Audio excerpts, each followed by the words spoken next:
The unicorn lived in a lilac wood, and she lived all alone.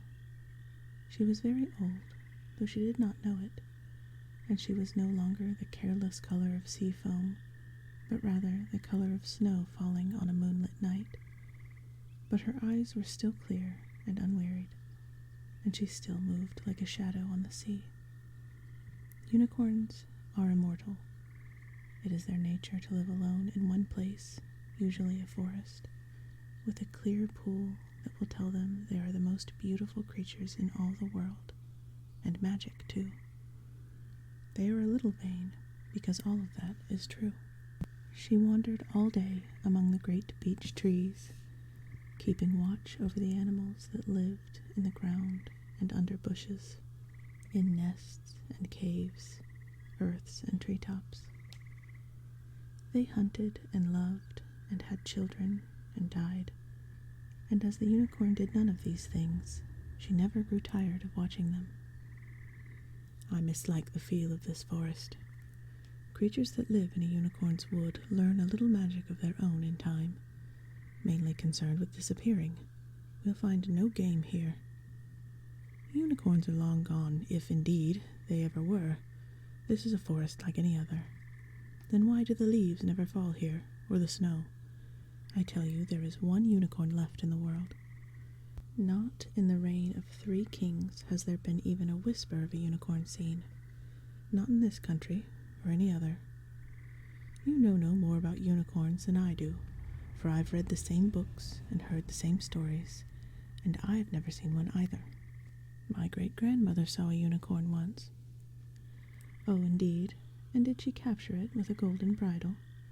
No, she didn't have one. You need only to be pure of heart. Did she ride her unicorn then, bareback under the trees? My grandmother was afraid of large animals. She didn't ride it, but she sat very still, and the unicorn put its head in her lap and fell asleep. My great-grandmother never moved till it woke. What did it look like? Pliny describes the unicorn as being very ferocious, similar in the rest of its body to a horse, with the head of a deer, the feet of an elephant, the tail of a bear, a deep, bellowing voice, and a single black horn, 2 cubits in length. And the Chinese, she said only that the unicorn had a good smell. She loved the smell of the unicorn. She began to cry once, telling me about it. Of course, she was a very old woman then, and cried at anything that reminded her of her youth. Why did they go away, do you think, if there ever were such things? Who knows? Times change. Would you call this age a good one for unicorns? No, but I wonder if any man before us ever thought his time was a good time for unicorns. Well, there's light enough to hunt elsewhere. Let's go. Stay where you are, poor beast. This is no world for you. Stay in your forest, and keep your trees green, and your friends long-lived. Pay no mind to young girls, for they never become anything more than silly old women, and good luck to you. I am the only unicorn there is. These were the first words she had spoken even to herself in more than 100 years. Her own voice frightened her, and made her want to be running. That can't be, she thought. I would know if all the others were gone. I'd be gone too. Nothing can happen to them that does not happen to me. Oh, I could never leave this. I never could, not if I really were the only unicorn in the world. I know how to live here. I know how everything smells and tastes and is. What could I ever search for in the world except this again? But suppose they are hiding together somewhere far away. What if they are hiding and waiting for me? I will not go. Because men have seen no unicorns for a while does not mean they have all vanished. Even if it were true, I would not go. I live here. Then, one warm night. Yes, but now I must go quickly and come back as soon as I can. Under the moon, the road that ran from the edge of her forest gleamed like water. Maybe I won't have to go very far. But when she stepped out onto it, she felt how hard it was. But whether I find the others or not, I will come back very soon as I can. how hard it was, and how long. She almost turned back then, but instead she took a deep breath of the wood's air that still drifted to her, and held it in her mouth like a flower as long as she could. Time had always passed her by in the forest, but now it was she who passed through time as she traveled. Oh, you're beautiful. At the sound of the truth she paused. The man knew who she was. Steady now, you pretty thing. I have been hunted with bells and banners in my time. Men knew that the only way to hunt me was to make the chase so wondrous that I would come near to see it. And even so, I was never once captured. I've never really understood what you dream of doing with me once you've caught me. Ah, steady, steady, easy now. Pretty, pretty little mare. Curry you up, clean you off, take you to the fair. Mare? A horse? You were trying to capture a white mare, with her mane full of burrs. A horse. My foot must have slipped. But how can it be? Now there's a horse. There's a real horse. That's an Arab horse. I was on a ship with an Arab horse once. I suppose I could understand if men had simply forgotten unicorns, or if they had changed so they hated all unicorns now. But not to see them at all, to look at them and see something else. What do they look like to one another then? Trees, houses, real horses, their own children? If men no longer know what they are looking at, there may well be unicorns in the world yet, unknown, and glad of it. But men had changed, and the world with them, because the unicorns were gone. So she went on along the hard road, and each day she wished a little more that she had never left her forest.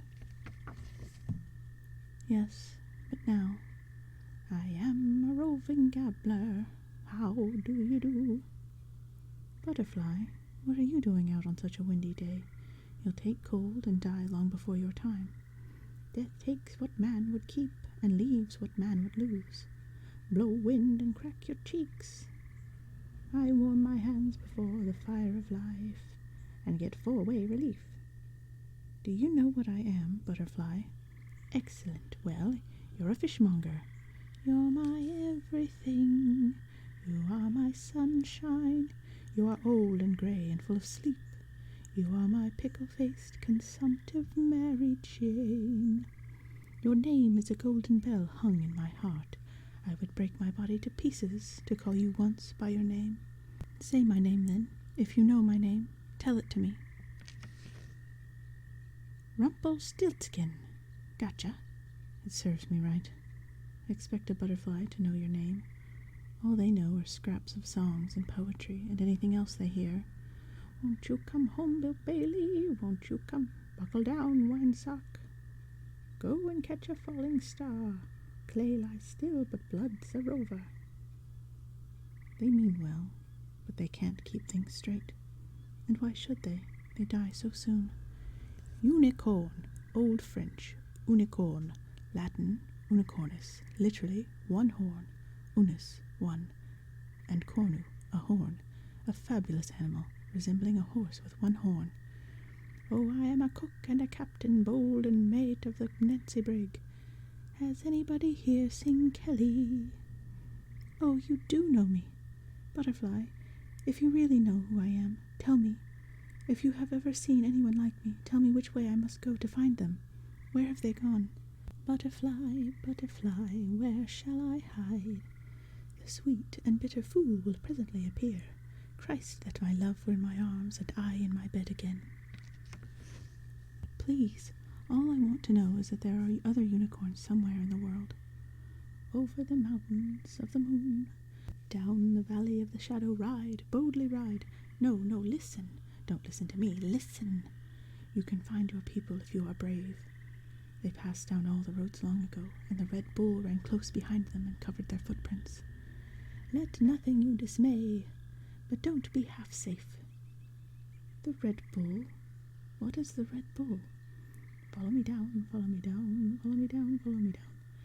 His firstling bull has majesty, and his horns are the horns of a wild ox. With them he shall push the peoples, all of them, to the ends of the earth. Listen, listen. Listen quickly. I am listening. Where are my people? And what is the Red Bull? I have nightmares about crawling around on the ground. The little dogs stray, blanch, sue, and bark at me. The little snakes, they hiss at me. It's you or me, moth. Hand, a hand, a hand, a hand, a hand, a hand, a hand. The Red Bull? What could he have meant by that? Another song, I suppose. At least he did recognize me. No, that means nothing at all, except that somebody once made up a song about unicorns. Unicorns are the wariest of all wild things.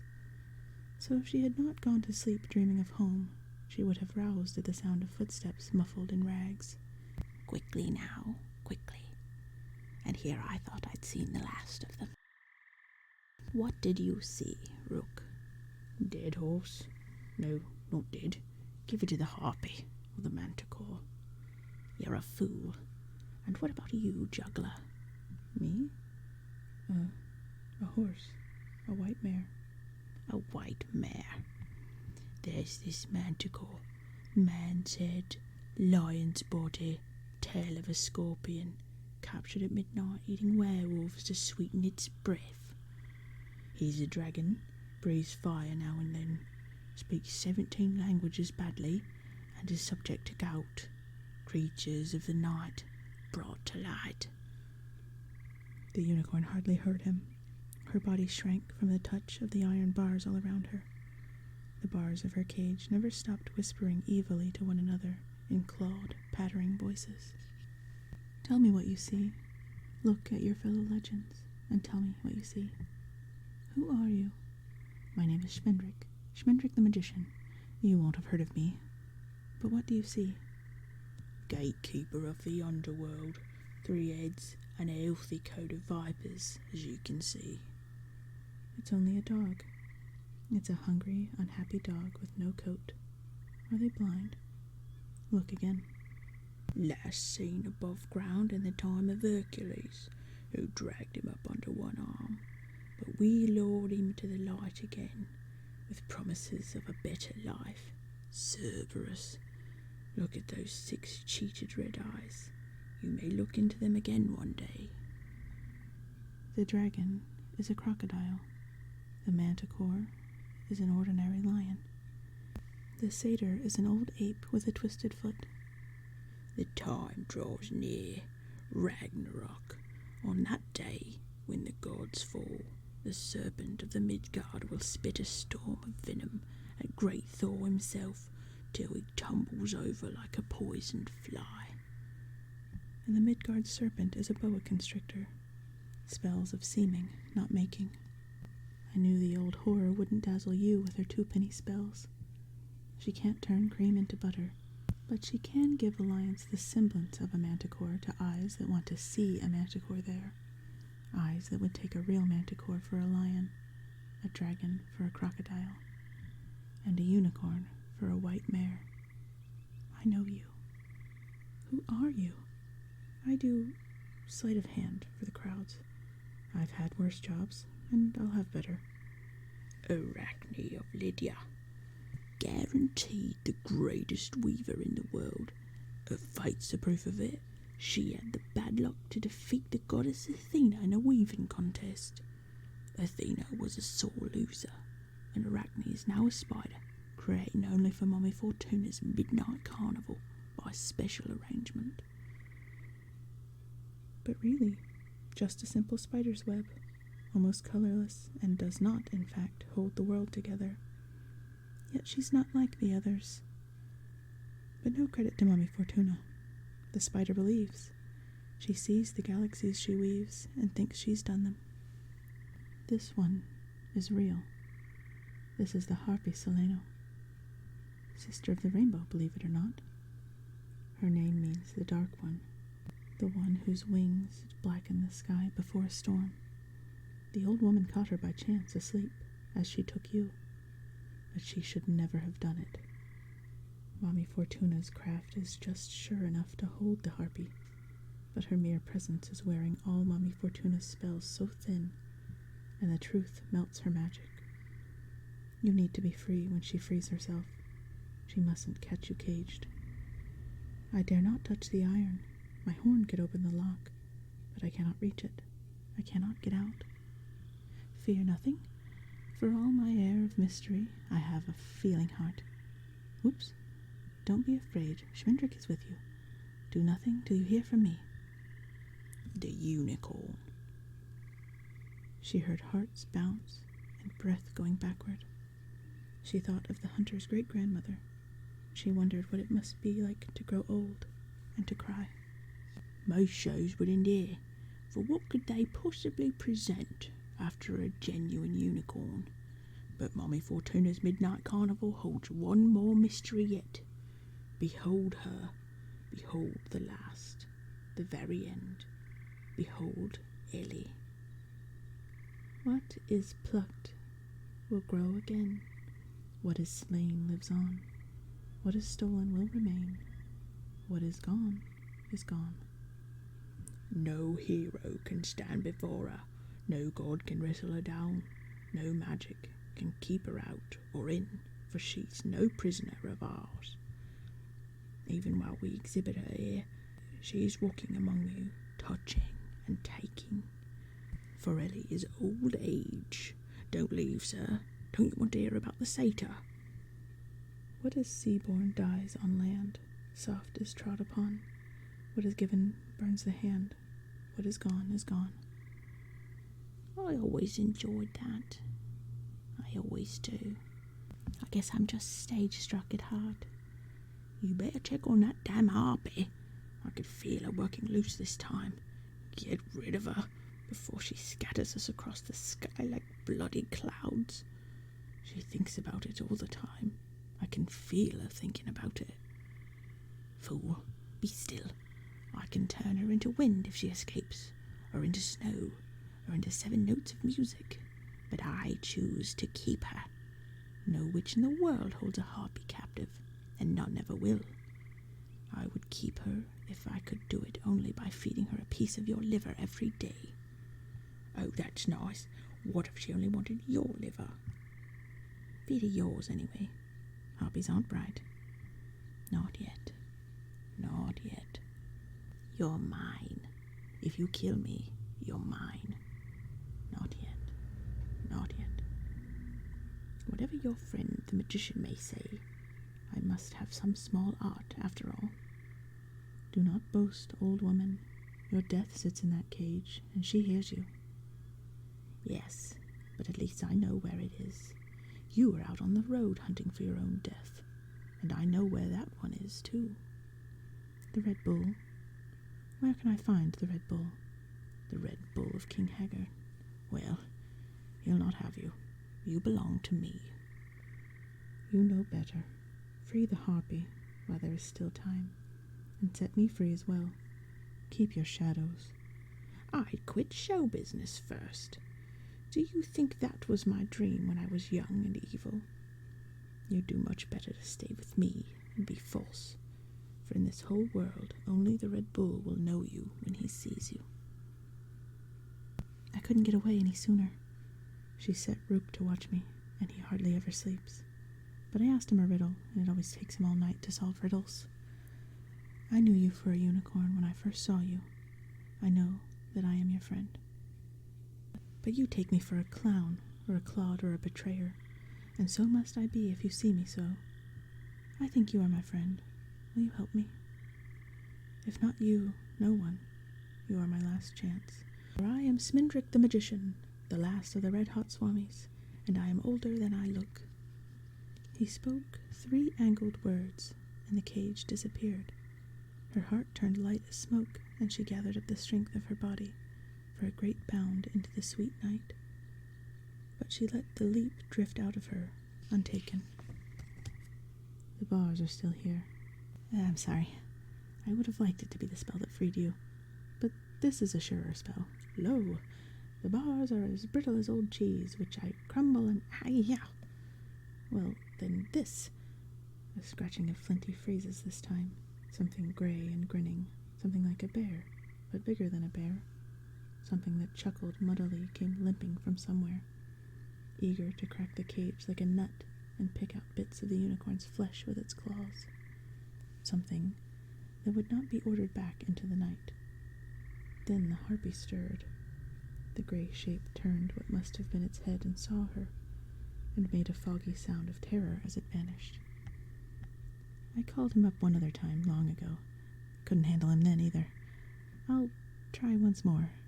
Shall I try once more? Try. No, it's shrinking. They're talking about touching me. That shouldn't have worked, whatever I just did. I dare no more. The witch made no mistake in me. Try again. You are my friend. Try again. I knew it would come to this. I dreamed it differently, but I knew. You deserve a great wizard, and you get a second-rate pickpocket. Ho ho, some magician. Some magician. Turned blue, Mummy. All right, Smindrick. I give up. Why is a raven like a writing desk? You. Run, my lady. Why, you thin thief. You'll be strung up by your guts to make a necklace. For the harpy. A barbed wire necklace. My lady, you must go. I never liked you. She heard nothing as she walked to the cages. Walking the black earth and hearing the trees and the grass, she went to each cage. The lion ran. The crocodile, dog, and ape fled. Only Arachne refused to leave her universe. Weaver, freedom is better, the unicorn told it, but only twice. Then the wind began. No, she can't. She will kill you. Run, you fool, while she's still a prisoner. She will kill you if you set her free. I will kill you if you set me free. Set me free. Oh, you are like me. Now? Now? Not alone. You never could have freed yourself alone. I held you. My lady, we have to get out of here. Run, please. No, you must walk slowly and pretend to be thinking of something else. Never run from anything immortal, magician. It attracts their attention. So they journeyed through the night together. Beyond the unicorn's light lay the shadows of the thick, happy sounds the harpy made as she destroyed. But beyond that, another sound followed them into morning on a strange road. The tiny, dry sound of a spider weeping. So what is the Red Bull of King Haggard? Where does King Haggard live? I can tell you a poem. Where all the hills are lean as knives, and nothing grows, not leaves nor lives. Where hearts are sour as boiled beer, Haggard is the ruler here. I will know when I get there, then. Do you know any songs about the Red Bull? None. I know only what I have heard, that Haggard is an old man, stingy as late November, who rules over a barren country by the sea. Some say that the land was green and soft once before Haggard came, but he touched it, and it withered. There is a saying among farmers, when they look on a field lost to fire or locusts or the wind, as blighted as Haggard's heart. They say also that there are no lights in his castle and no fires, and that he sends his men out to steal chickens and bedsheets and pies from windowsills. The story has it that the last time King Haggard laughed, magician. Oh, sorry. The Red Bull. I know less than I have heard, for I have heard too many tales, and each argues with another. The bull is real, the bull is a ghost, the bull is Haggard himself when the sun goes down. The bull was in the land before Haggard, or it came with him, or it came to him. It protects him from raids and revolutions, and saves him the expense of arming his men. It keeps him a prisoner in his own castle. It is the devil to whom Haggard has sold his soul. It is the thing he sold his soul to possess. The bull belongs to Haggard. Haggard belongs to the bull. I see. Yes, sorry, again. Magician, I owe you a boon, for you set me free. What would you have of me before I leave you? Take me with you.